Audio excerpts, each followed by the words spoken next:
Good afternoon and thank you for joining us on this Tuesday. I am Hayden Balgavy in for Journey Taylor today.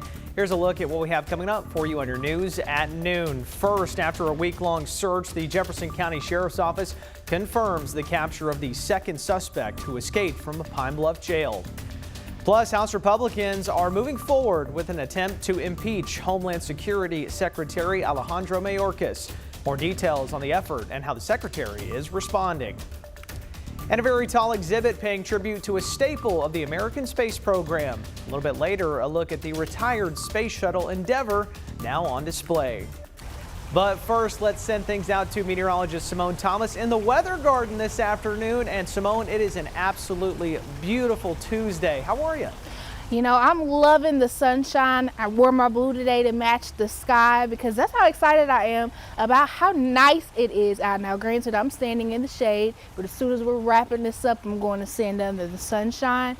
Temperatures already warming up to closer to more of the upper 60s, even lower 70s. The current right now in the capital city, 67. Pine Bluff as well as Camden already at the 70-degree mark. Now there's a difference as you see across northern Arkansas, Mountain Home, Harrison in the 50s. That's actually thanks to a cold front moving through the state today, but luckily that's not going to put a damper on our sunny conditions. Now through the rest of the day we'll warm up a few more degrees, getting into more of the upper 60s. Overall looking to see a high of 69 here, but as you see, the clear skies throughout the day. So if you have lunch plans, take them on the patio. Dinner plans, take them on the patio. Take the dogs for a walk. Do whatever you can to soak up this sunshine. I'll be talking about how long it's sticking around in your full forecast, so make sure you stick around. All right, Simone, thank you. New at noon, North Little Rock officials say one lane on a busy highway road is closed indefinitely. Here's the details for you. Now, in a post shared by Arkansas State Police, the first lane of I-440 East and Faulkner Lake Road now closed due to a large pothole. Now, they advise drivers to plan those alternate routes if possible and exercise caution in that area. Again, traffic delays are anticipated. And more news this morning, two levee failures in eastern Arkansas growing in size, now threatening farmland and potentially some homes. Now here's a map showing the area. Both breaks are near the small Poinsett County community of Pitts. New overnight, we learned the largest break on the Cache River levee is now more than 50 yards wide and expected to grow to more than 300 yards. The other break is on private land. Now, the Poinsett County Sheriff's Office blames all the recent rain and melting snow for the failure late Sunday night. One of the nearly 40 volunteers helping sandbag says it really took off throughout the day on Monday. Now it's starting to dig down deeper into that hole, but also as that water washes up against that bank there, it's going to create a shelf and that's going to fall forward, and it's just going to keep eating out further that way, and we'll have a 20-yard hole before we know it. Poinsett County emergency managers say they will find out today if the flooding will threaten 8 homes in the area. The entire area remains under a flood warning. In a THV 11 update, the second escaped Pine Bluff prisoner is back in custody. Now, Jefferson County authorities are admitting jail staff did not follow procedure over the weekend when they escaped. Here's the details for you. Police caught Jatonia Bryant yesterday, more than a week after he and Dylan Roush escaped from jail in a hole in the roof near the showers. Now, the sheriff's office tells us staff did not perform or get an accurate head count last Saturday night. It gave the pair a 36-hour head start before police and staff knew they had escaped. Now, with the two men back behind bars, the investigation turns to how exactly this could have happened. We are charged with the security and the safety of our detainees. That's the utmost.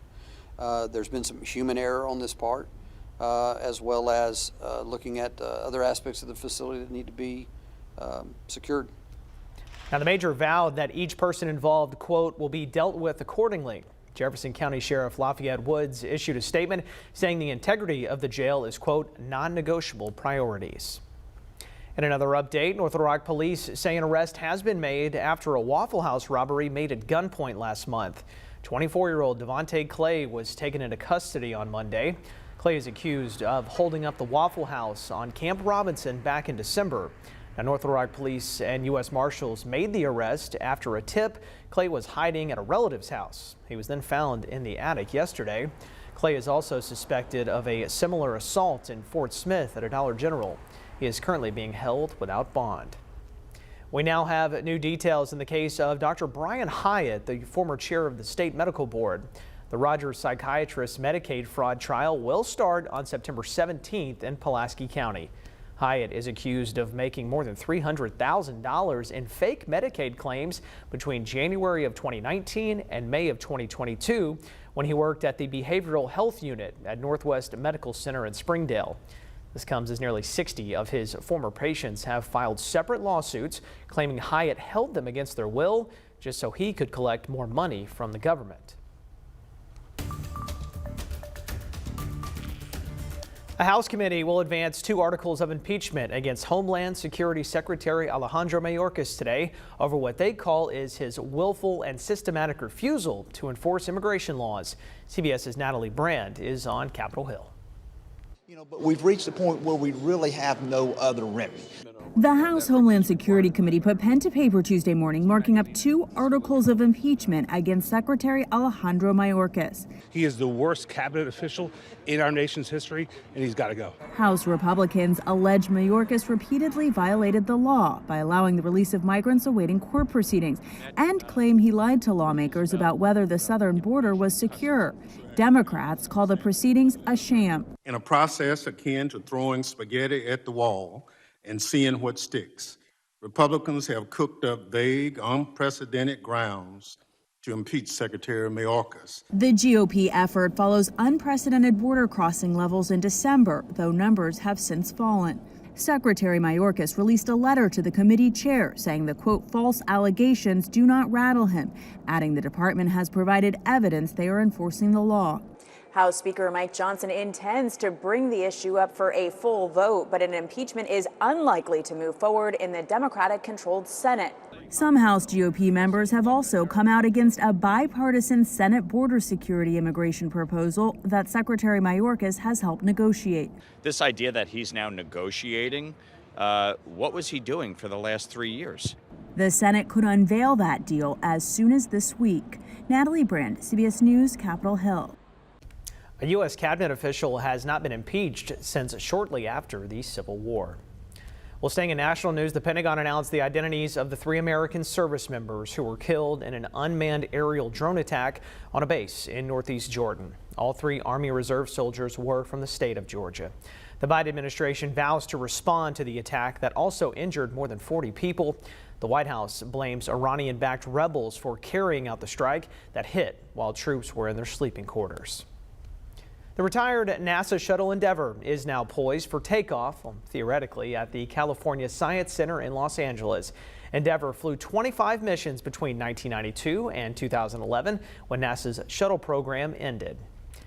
Well, overnight, a huge crane lifted the 172,000-pound spacecraft into a vertical position for a 20-story tall display that will look like it is ready to blast off.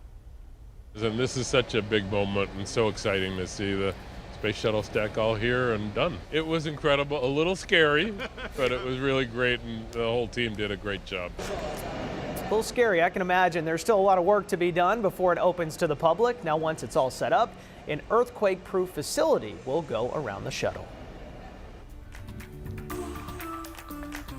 Happening today, the next step begins in what is expected to be a lengthy process toward awarding the state's 4th casino license. The State Racing Commission will meet to lay down new rules for how to reopen the application process. The fate of the license set aside for Pope County has been tied up in court for years. Now, with all those cases resolved, the commission has to start the process all over again. Of course, we will be following this closely, bringing you any new developments both on air and on THV11.com. Alaska Airlines continues to push efforts to get its Boeing 737 MAX 9 jets back into service after a door panel blew off midair. Coming up, we're going to take an inside look at how those inspections are being done. And we've got plenty of sunshine to last us for a while now. I'll have a look at how long we can expect that to stick around, though, coming up after this break.